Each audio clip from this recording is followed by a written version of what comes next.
There's actually research from Cambridge that says from the age of 7, most children have formed many of their adult money behaviours.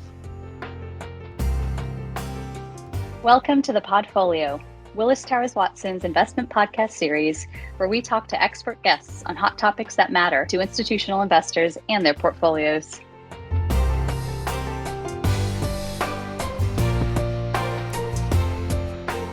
Welcome back, listeners, to season 2 of the Podfolio with me, Nockmar, as your host. Hopefully you can tell that I'm super excited to be back. We wrapped up season 1 in the summer after 23 episodes. Lots of interesting topics that are still really, really relevant now. Things like portfolio diversity, the importance of governance, having the right culture and sustainability, and also a mini-series that took a more in-depth look at various asset classes. So please do look through the old back catalogue, so to speak, if you have a bit of time on your hands, or if you're about to have a conversation on one of these topics and you just want a little bit of background. Now, to kick off season 2, we wanted to try something a little bit different. So instead of talking about investing, we're going to have a talk about how we talk about investing. See what I did there? So I think if you're young and trendy, you would describe this as a bit of a meta topic, talking about talking. And so let's welcome our 2 guests to the show. Nicolette DiMaggio is an author and founder of Stock Explore LLC. And she's also a full-time lead investment associate here at Willis Towers Watson, focusing on researching equity opportunities for our institutional clients. But she also looks to use her professional background to break down complex financial terms through storytelling in a way that benefits our wider society. So welcome to the show, Nicolette. Thank you so much for having me. And we also have Will Rainey, our former head of investment strategy in Asia at Willis Towers Watson, and now the founder of the financial educational company Blue Tree Savings. Welcome, Will. Hi, Locke. It's good to speak to you again. Good to see you again. Last time I saw you was in Hong Kong with our folks walking around a park somewhere. I still remember. Yeah. Now, very often in the investment space, you've got a situation where one person is explaining a highly technical concept to another person. And we're going to explore some better ways of communicating instead of just presenting the cold hard facts and the cold hard logic, and I think we've all sat through presentations where you're listening to an absolute expert and the topic is terribly important, but literally nothing is going into your head, and so we're going to explore how we can use storytelling to better get these complex ideas across. So let's start with you, Nicolette. Why do you think the medium of stories is so effective in helping people to absorb information? Thanks. I think it really comes down to creativity, and everybody has that muscle and ability. Professionally speaking, in investment research, we do this all the time here at Willis Towers Watson, and I'd say we're a pretty creative bunch. We are often encouraged to think outside of the box because we have various different sophistication levels we're dealing with when we communicate with certain clients. It certainly helps that we get placed in front of some of the brightest equity managers in my case. So getting that every single day almost is beneficial. If we can use stories with adults, we can essentially do the same thing with children. We just have to be careful about the language we use with children because there's emotions behind words and ways they feel about it that we may overestimate over time. So if I could just give you a quick example, the word large or massive or huge, for example, that can be intimidating and really overwhelming for a kid. So as you're going through the process of writing for a kid, you have to think about, okay, how is the end reader going to feel about this specific word? And I'm going to come back to one of the ideas you mentioned, Nicolette, which is the emotion behind the words, because I think when you engage the emotions, suddenly you're much better at absorbing information. But what about you, Will? With your investment consultant hat on, Do you find storytelling useful in explaining things to clients? Ah, yeah, 100%. And I also like learning through stories as well. So, Locke, you're an actuary like me, so we love numbers and statistics. And Yep, if guilty someone, as charged. and so if someone sort of starts talking about something random in numbers, we could easily get into Monte Carlo simulations and normal distributions and percentiles and Z-scores and all that fun stuff. But most people don't get that and don't find that interesting, and most people want to kind of see a picture. So it's like the Fall by Randomness book straight away just says, right, you've got some monkeys throwing some darts at a dartboard, and straight away people kind of got this image, and they're like, right, and some of those monkeys are going to get some lucky and pick the right stock, and they're going to keep doing that, and straight away people have just got it. We didn't have to talk any numbers, we didn't have to, and plus it's kind of fun as well. You're thinking of monkeys, you're not just saying you throw a dart, it's a monkey. Okay, why is this? And it just gets the brain kind of curious, it sticks in the mind. And so I've always loved doing that. Some of my best personal finance books, so for example, it's The Richest Man in Babylon, and it's just all storytelling. And I remember some of the most fun client meetings I had when I was in Reigate, actually. And we were talking about diversification using M&Ms and the different colors of M&Ms. And imagine if you just got a bag that was just the green ones in it, and how disappointed you would be. But other people in the room would be really excited. And it's like, right, how do we? And it's just made it for a memorable meeting. And I remember coming back to that same client and we were joking about it, and it just had that emotion behind it rather than just facts, numbers, intellect. It had a bit of emotion and memory.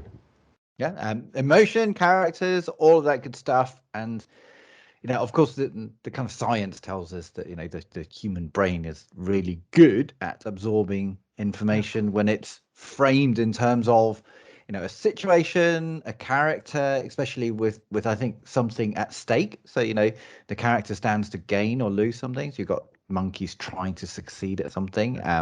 Another really good one is when someone is treated in a fair or unfair way, and if you set up basically any kind of emotional engagement, we naturally just listen and we absorb all this information without having to force ourselves to engage with the information. So let's move on to talking about explaining investment and financial concepts to children now.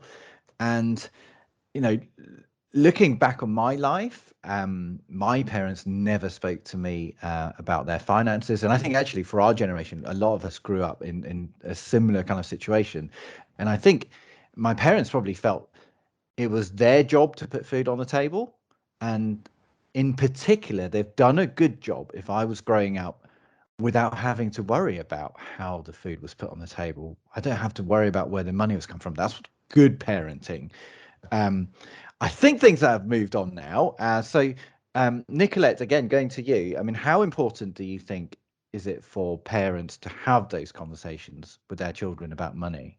I think it's extremely important. I mean, you start forming habits from a young age, and your money habits are extremely important. If you don't start that till later on in life, like many of us have experienced, it's a little bit harder. Actually, it's a lot harder. So I think we can all agree in the time value of money concept. It's better to start earlier than later.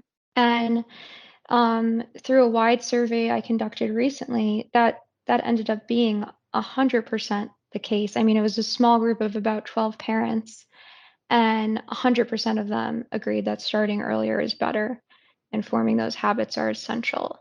The second thing I'd like to highlight is your mindset. So I think the investment community at large has kind of formed this Hollywood culture and mindset, if you will. And there's, negative figures in movies, not to point any names, but you think of immediately The Wolf of Wall Street. What do you see in The Wolf of Wall Street? You don't necessarily see diversity and inclusion in The Wolf of Wall Street. So I think what Will and myself are doing are extremely important, and we're showing that not only is this digestible for kids, but the investment community at large is inclusive and everybody is capable. Yeah, and just to add on to that, I think there's actually research from Cambridge that says from the age of 7, most children have formed many of their adult money behaviors, which blew my mind when I first heard it, because I don't remember thinking about money when I was that age, but there's lots of science behind it. And the use of stories, so in my book and in my blogs, etc., we talk about money being like seeds. And straight away, what it's doing is the kids can give those seeds away, and that's like spending. But straight away, the kids are like, what does it mean if I plant? What is that?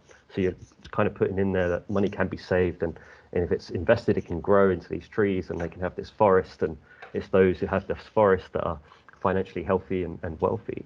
But it's really important to have that kind of conversation, because without it, children are going to grow up with seeing money being spent. And in their minds, it's going to be money's going to be spent, money spent, money spent.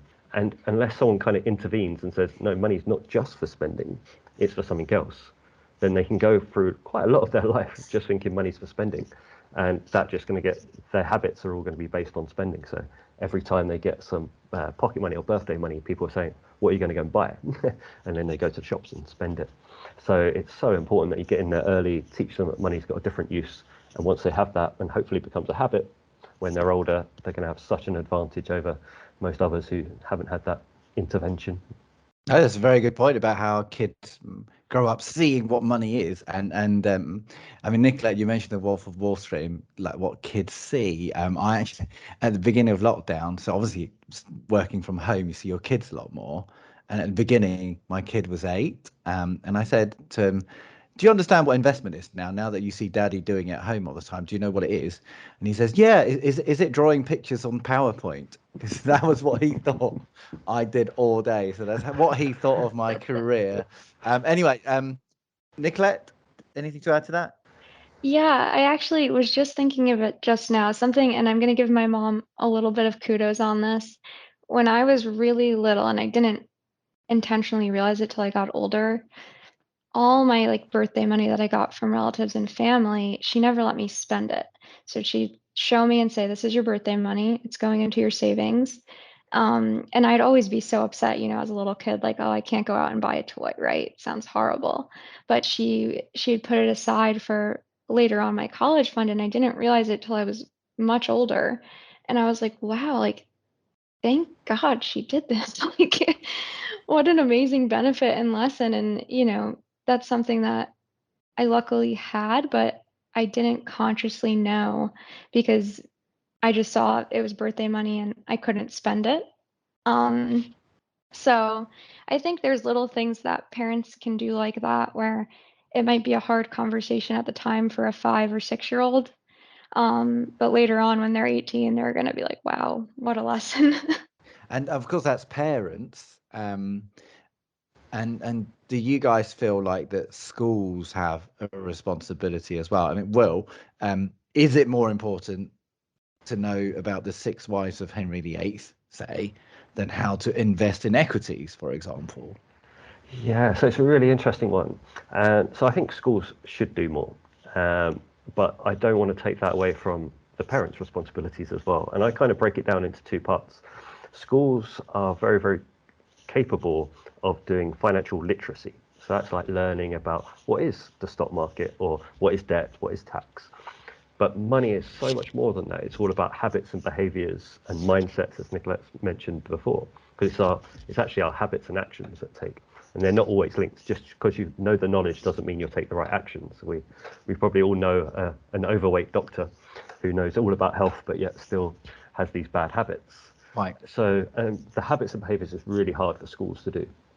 So that's why parents do need to be in there. So it's an ongoing kind of lesson. As Nicolette had used her parents' example of putting that money away, it's kind of an action based, and it's not just one off, it was all the time. And you've got to see that over time. And the same thing is when parents, if they can give their kids pocket money, I think it's the best financial education tool, because it's hands-on, it's action-based. Get the kids to save a little bit of their pocket money, get the kids to save up for something. So they're just seeing that they can make these decisions and make mistakes as well, because I'd rather my kids make loads of money mistakes when they're young and it's only £5-10 than they get to 18, have no clue, and make these big, very expensive mistakes. So I think schools can do more on the knowledge side, but I still think there's a lot of responsibility on the parents. And of course, Will, your perspective, I think, of education, given where you've been, Europe and Asia based, I guess. Nicolette, what about you growing up in the US? Certainly. So I think in the US, it becomes unfortunately political because it's on a state by state basis that they mandate education requirements. Currently, only 25 states have that. And in the past year, that's crept up a bit, which is positive to see it growing in importance, but it's mainly on the high school level, not the elementary level. On the other hand, you have this disparity between public school education and private school education. So a lot of these private schools do mandate financial literacy at a much younger age. So these kids who are fortunate enough to go to private school have that advantage.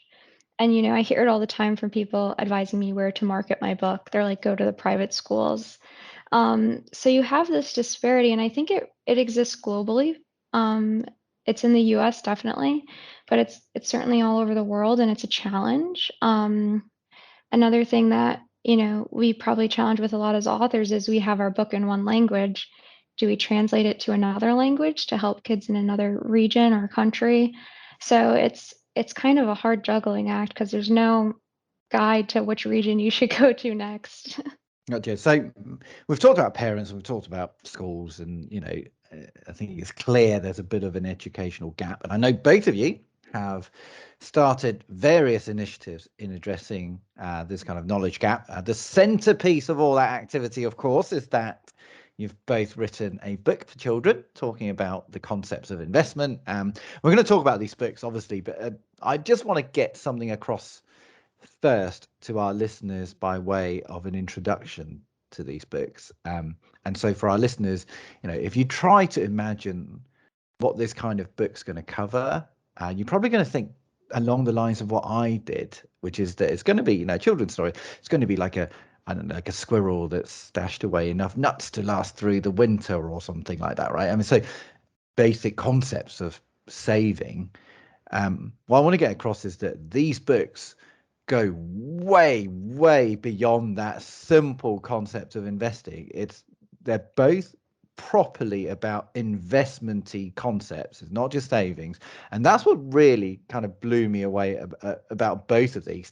Now, I've read both of these books and I've enjoyed both of them immensely.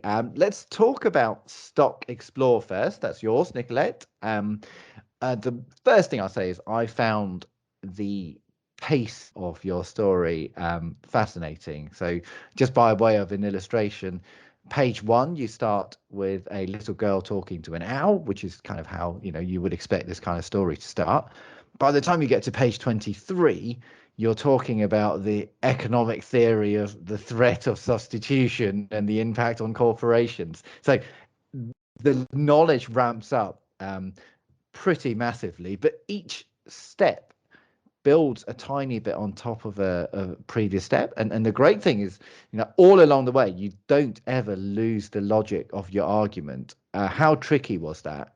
Thank you. It's definitely a skill and one I debated with my editor a lot because my book, just like many other books, started out much larger. And when she got the rough draft of it, we had a lot of back and forth. Also for the reason that Amy comes from a background of like English and literacy, not a background of finance. So some of the grammar placing of the financial words and concepts seemed a little odd. So we had a lot of that back and forth. And the hard thing was, when is there enough context? And I always feel like as somebody in research, you're always elaborating and giving as much as you possibly can. With children, it's a little bit different because they have shorter attention spans, especially nowadays with technology. So I kept that in mind. And as I was going through the process, I just placed heavier emphasis on certain words and kept it as short as I could be without getting into the weeds too much, because you can really get in the weeds of financial statement analysis. It's a huge concept. But just sticking to that one concept of Porter's 5 forces and really trying to make each one relatable to a kid. So we relate it to baking cookies and soccer. That was something that I really had a hard time with. And then the target age is a whole nother thing because books and the size of books have different target ages and audiences. So I've had quite a wide range, honestly.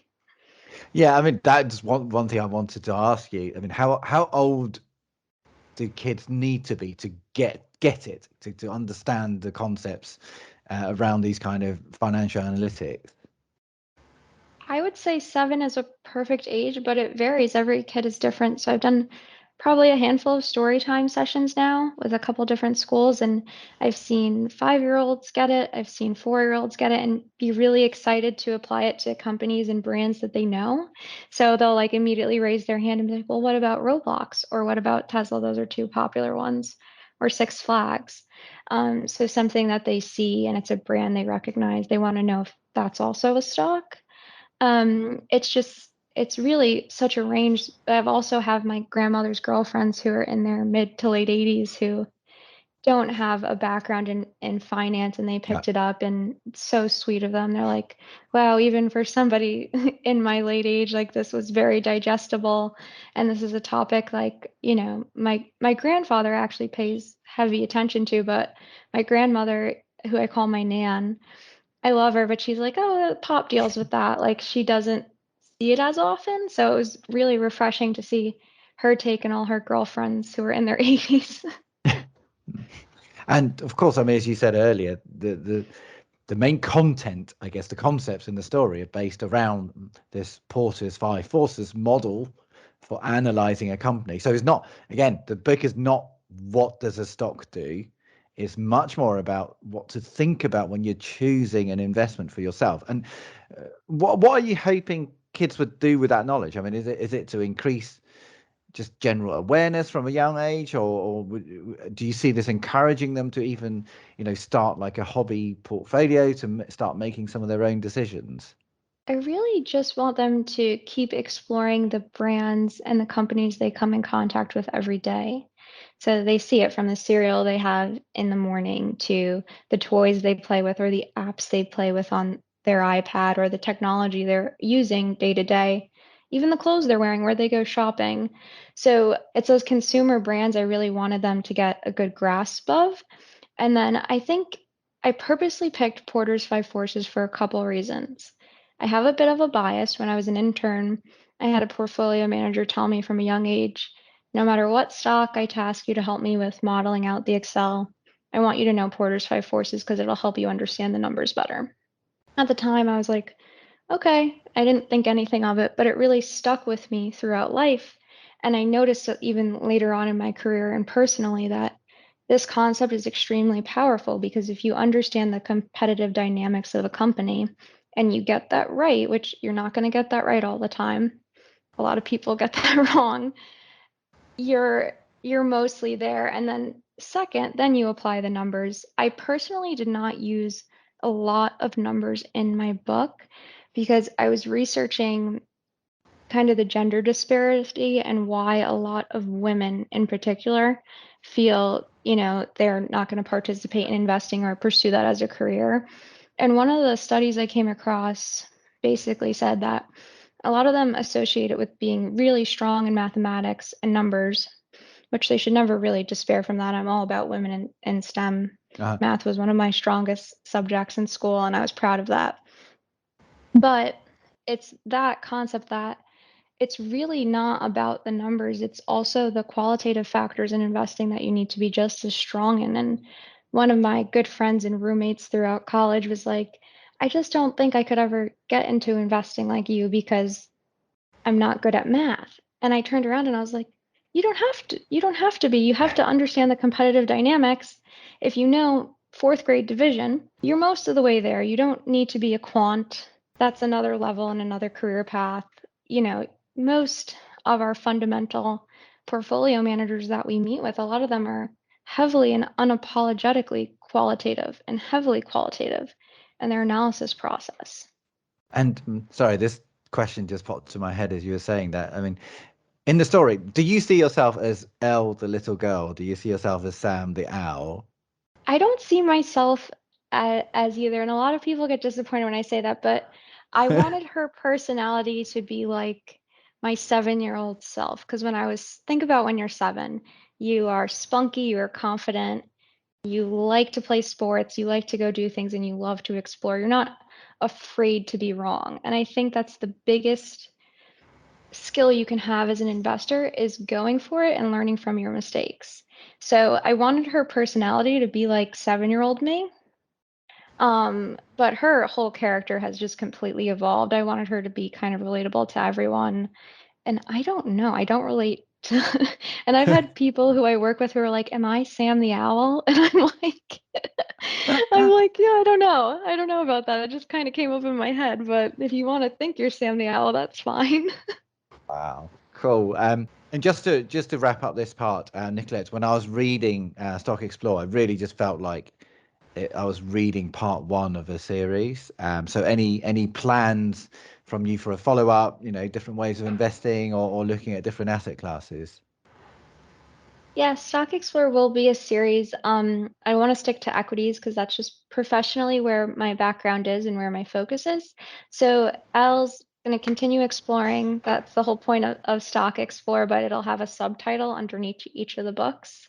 And it's funny because when I travel, that's when I write the most. So I'm like, you should just send me on like a long flight and I'll get a bunch of books done. I wrote the first book, Stock Explorer, when I was sitting in traffic in back of a friend's car.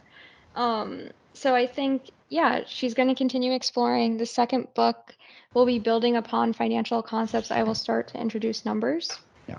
And that's the plan for now. Okay, good. We look forward to future installments of Elle and Sam's adventures. And so let's move on to your book, Will, Grandpa's Fortune Fables. So just to start with, can I just get right the target age? Is it similar, 7 up, or something different? Yeah, so reading age is kind of 7 to 13, but the stories are quite gentle and kind, so lots of parents are reading it with their younger children as well. Even if they don't get all the money topics, they're enjoying the story. And the reason I called it Fable is a bit like the Aesop's Fables. Some kids, when they were younger, might have loved the Boy Who Cried Wolf, but didn't really know the moral until they got older. But they enjoyed the story, so yeah, even for younger kids, it's appropriate. And I would say again with Grandpa's Fortune Fables, you have a similar focus on setting up a story, of course, based on all the things we just talked about. And yours starts off as a bit of a mystery. It's about, as you're reading it, you want to find out how this girl's grandpa got really rich, and that's the mystery that keeps you reading. The story itself actually starts off with grandpa going off to search for gold. And I have to say, when I first read it, at first glance, I was like, is that the right message? You're just going out and find some gold and then you're rich. And then, of course, the story then delivers a twist. And the twist is basically the moral of the story, right? And I would interpret, I can't spoil it too much, but I would interpret what happens as at least a bit of a dig at a kind of get rich quick mentality that sometimes you see with multi-level marketing or pyramid schemes, and even some of the stuff that I know my kids see on TikTok. So I don't know if you sometimes get these videos of someone saying, "Oh, I'm in my 20 somethings and now I no longer have to work because I followed these clever things," and you never find out what the clever things are. But there's a bit of a you can just kind of find a magic formula and never have to work again, just like finding gold. Was that a deliberate attempt to address that? Because I do feel that is a bit of an issue with social media and this kind of get rich quick mentality. Yeah, no, 100%. It's such an important part. And so before I even wrote the book, I did write blogs, and one of them was like rich kids versus wealthy kids. And it's all about this kind of mindset where we actually only get to see the rich kids because they're on social media, they've got all the money, they've got the cars, but you don't actually see what's behind that. But you also don't see the other people, the wealthy kids who are kind of saving a bit of their money, they've got the security. So I really wanted to shine a light on that, to say, look, just because someone's putting some stuff out there to make them look rich, that you don't see the whole story. And I want kids to really understand that from a young age, because that changes your whole mindset when you kind of say, well, they might have that, but they might not have this other thing that we can't see. So there's no point in myself comparing them. And once you have that, it can just be a game changer, because the default is that we just want to be compared to everyone else and we want all the nice things. And we assume that we can do what other people have done, but it's a bit of a charade in most cases.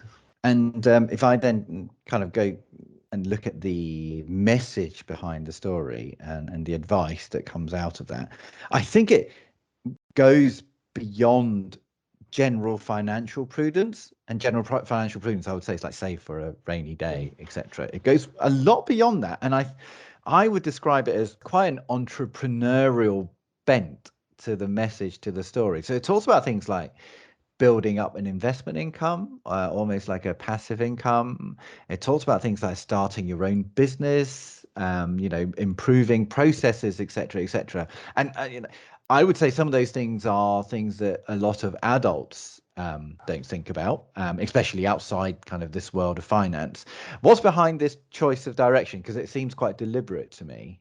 Yeah, so it's mostly that when I was growing up, I never got taught about those things. And if I had, it would have changed my big outcome in my life, I think.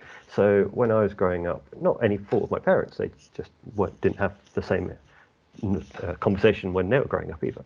So when I was growing up, it's like you go to school, you get good grades, you get a graduate job, and you work your way up through. And that's exactly what I did.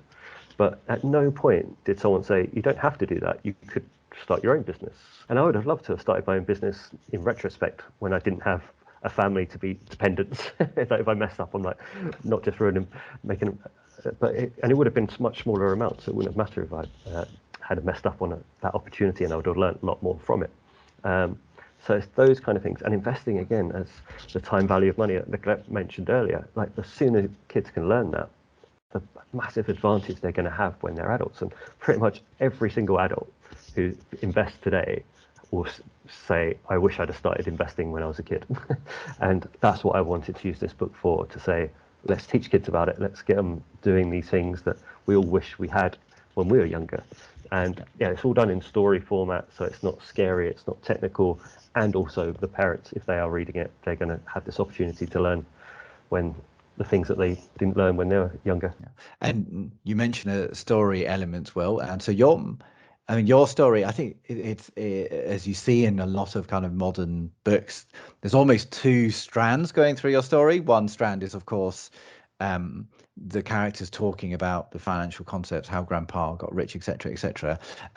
You also have another theme running all the way through, which has got nothing to do with finance. It's about the friendship between the two younger characters.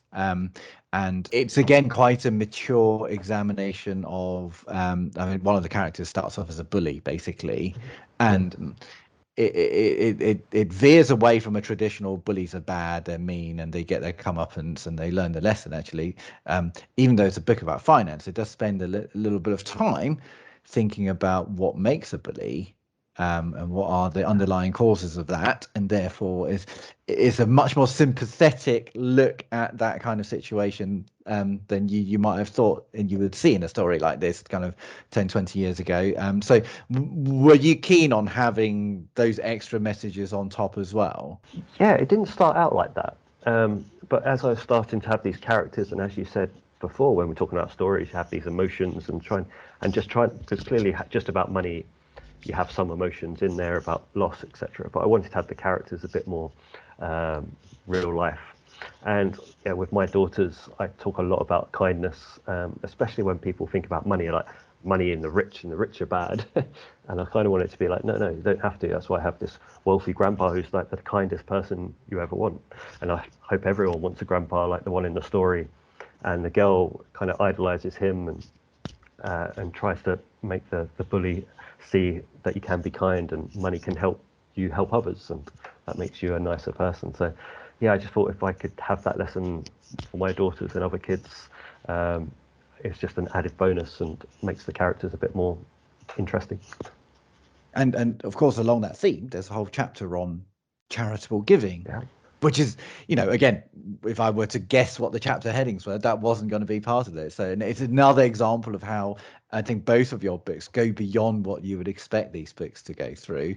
And then maybe to wrap up this part of the conversation, Will, when I was reading Grandpa's Fortune Fables, obviously the story ends in a very satisfying way, but it's also a bit of a cliffhanger, and I'm less sure about this one, whether it's one of a series, are the characters going to come back, or whether it's a standalone story. So there is No direct plans, but I have left it on that cliffhanger. So I'd love to have stories of what Boris and Gail do after. So I've written actually a short story based on these characters who start their little business, and that business grows and grows and grows and grows, and how they look after their money. So it's kind of, okay, they've learnt the lessons, but now what? So that'll be the follow-on based on the success of the first book. Awesome. So, to kind of wrap up this part of our episode, I think my conclusion would be both are absolutely great books. They succeed in both being absorbing and imparting very useful information. I think fair to say they put a lot of faith in the ability of children to learn. The language is very, very simple, but the ideas are not basic. It's not what is an equity.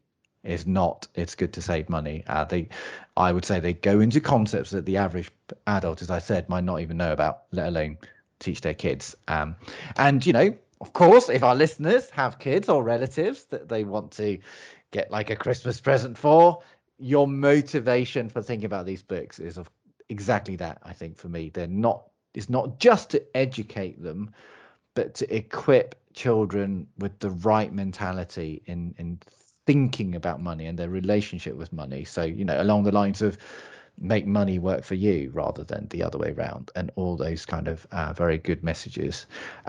So those are the books, but of course both of you are involved in some wider activity in terms of educating kids about the concepts of finance. So Nicolette, I know you've got Stock Explore LLC, which is an organization that you've set up. Can I just kind of ask you to give us a kind of quick description of what it is and what it does? Certainly. So Stock Explorer LLC was initially set up for my book series, but then as I kind of went along in the process and one flight to Florida, I was like, we can really make this even more bite size. And while people are waiting for my next book, I can do comics. So comics are something that my illustrator, Ethan, really wanted to do.